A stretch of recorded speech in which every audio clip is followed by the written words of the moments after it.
The planet Varelianine was famous across the Andromeda cluster not for its beauty, but for its harshness.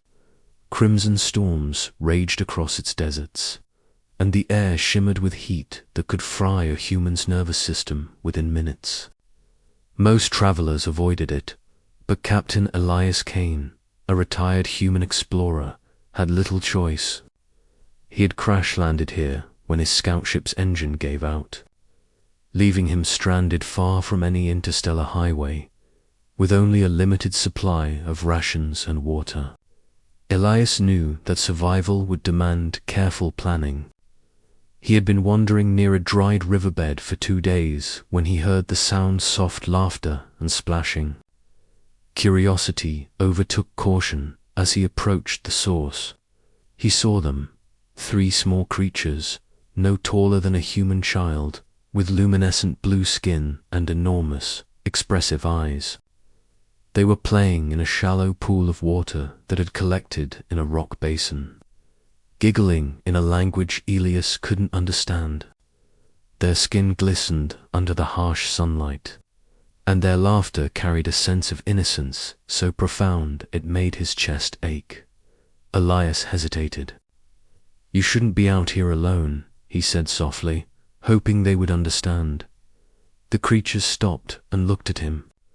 One of them mimicked his words in a chirping tone, and then, sensing no danger, returned to their play. Elias smiled. He reached into his pack and pulled out a small canteen, holding it out to them. "Water, you need water."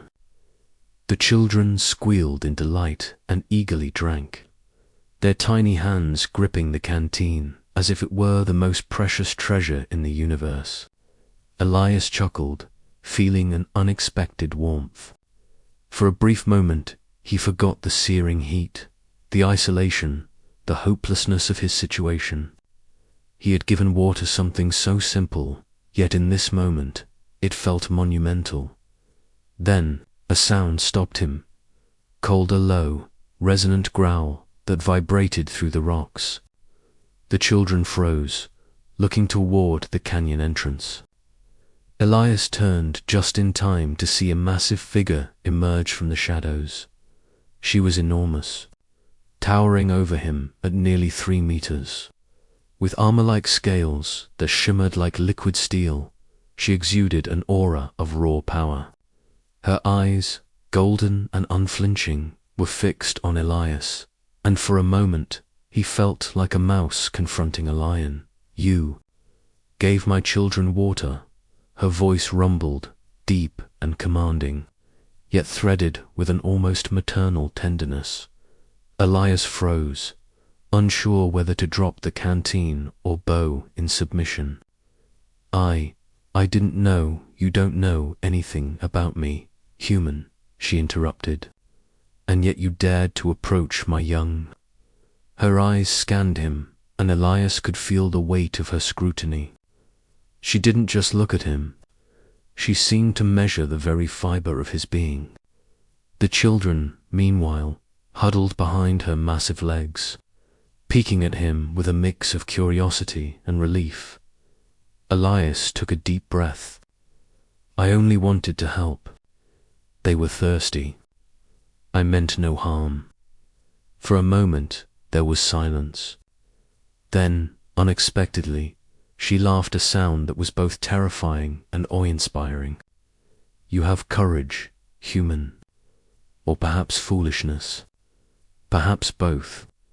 Elias wiped sweat from his brow, unsure whether he should feel relieved or terrified.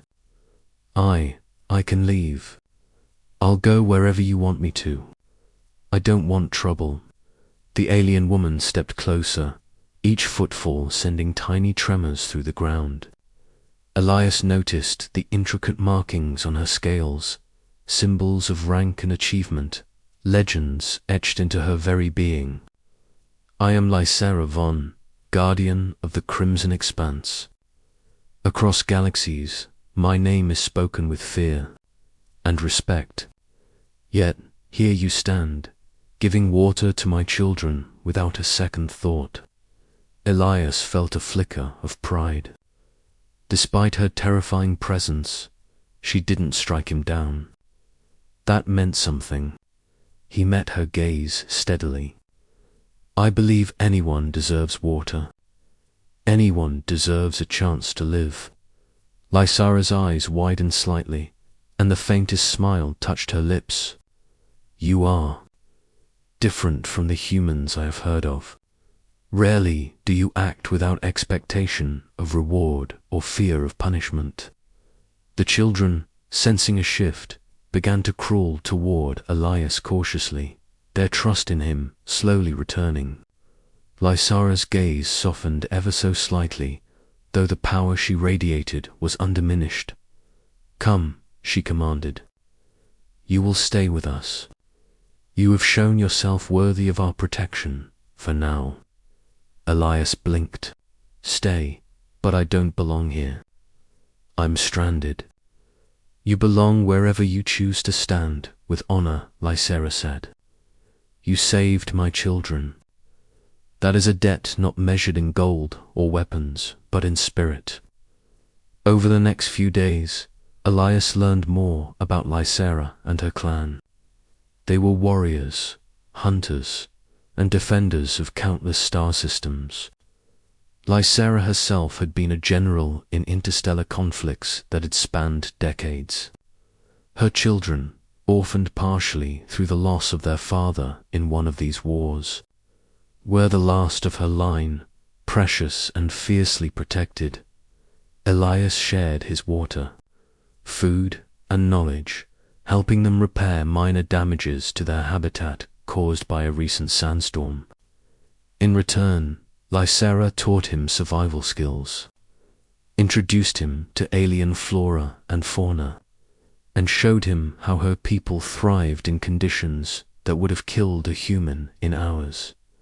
Despite the initial fear, Elias found a strange sense of belonging among them. He had come to Varelia 9 as a stranded human, but here he was a contributor, a helper, and someone trusted. The children adored him, often mimicking his actions as they played. Lysara observed all this silently, her fierce nature softened by the sight of Elias genuinely caring for her offspring. One evening, as the twin moons of Varelia 9 rose over the crimson desert, Lysara approached him.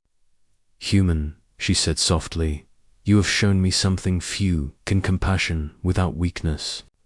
Perhaps the galaxy needs more like you. Elias smiled. I just did what felt right. Lysara's eyes, glowing faintly in the moonlight, held his gaze. Then let us walk this path together.